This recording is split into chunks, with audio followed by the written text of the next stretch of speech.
নমস্কার বন্ধুরা, স্নেহার হেসেল ও জীবনকথা চ্যানেলে আপনাদের অনেক স্বাগত। আশা করি আপনারা খুবই ভালো আছেন। আমাদের বাঙালিদের যারা আমিষ খায় তাদের রবিবার মানেই মাংস, তাই না? আজকে আমি আপনাদের দেশি স্টাইলে চিকেনটা রান্না করে দেখাবো কীভাবে আমি করি। চলুন শুরু করা যাক রেসিপিটি। এই জন্য দেখুন, চিকেনটিকে খুব ভালোভাবে ধুয়ে পরিষ্কার করে নেওয়ার পর ওর মধ্যে একে একে হলুদ গুঁড়ো, জিরে গুঁড়ো, ঝাল লাল লঙ্কার গুঁড়ো, ধনে গুঁড়ো, পরিমাণ মতো লবণ, তার সাথে সরষের তেল ও অল্প পরিমাণে গরম মশলা দিয়ে খুব ভালোভাবে মাখিয়ে নিয়েছি। মেখে 30 মিনিট মতো রেখে দিয়েছি ঢেকে। এরপর কড়াইতে শুকনো লঙ্কা, তেজপাতা ও গরম মশলা ও গোটা জিরে ফোড়ন দিয়ে তারপর ওগুলোকে কিছুক্ষণ সময়ের জন্য গরম করে নেওয়ার পর ওর মধ্যে তেল দিয়েছি। এরপর তেলটিকে খুব ভালোভাবে গরম করে নিয়েছি।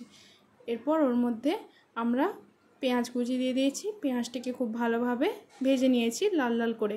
এরপর ওর মধ্যে আমরা দিয়েছি টমেটো কুচি। তারপর আমরা ওর মধ্যে দিয়েছি আদা রসুন পেস্ট। এরপর এই মিক্সিং বোলের মধ্যে অল্প পরিমাণে হলুদ গুঁড়ো ও কাশ্মীরি লঙ্কার গুঁড়ো জলের মধ্যে গুলে ওর মধ্যে দিয়ে দিলাম। দিয়ে এরপর মশলাটিকে আমরা খুব ভালোভাবে কষিয়ে নেব যতক্ষণ পর্যন্ত না তেল ছেড়ে বেরিয়ে আসে। দেখুন, মশলা থেকে তেল ছেড়ে বেরিয়ে এসেছে। এই পর্যায়ে আমরা ওর মধ্যে মাংসগুলিকে দিয়ে দিয়েছি। এরপর মাংসটিকে আমরা খুব ভালোভাবে কষিয়ে নেব। আর তার সাথে সাথে আমরা এর মধ্যে অল্প পরিমাণে আলু যোগ করেছি, আপনারা চাইলে আলু নাও যোগ করতে পারেন।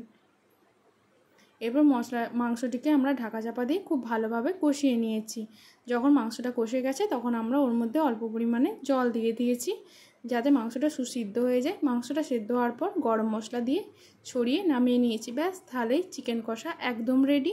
এভাবে আপনারা বাড়িতে একবার হলেও বানাবেন, আশা করি ভালো লাগবে। ভালো লাগলে লাইক, শেয়ার, কমেন্ট, সাবস্ক্রাইব করে স্নেহার হেসেল ও জীবনকথা চ্যানেলের পাশে থাকবেন। পরবর্তীতে আবার কোনো রেসিপি নিয়ে ফিরে আসবো। ততক্ষণ পর্যন্ত আমার চ্যানেলটি অবশ্যই সাবস্ক্রাইব করবেন যাতে আমি কোনো রেসিপি চাইলে আপনারা প্রথমে দেখতে পারেন নোটিফিকেশান পাওয়ার জন্য।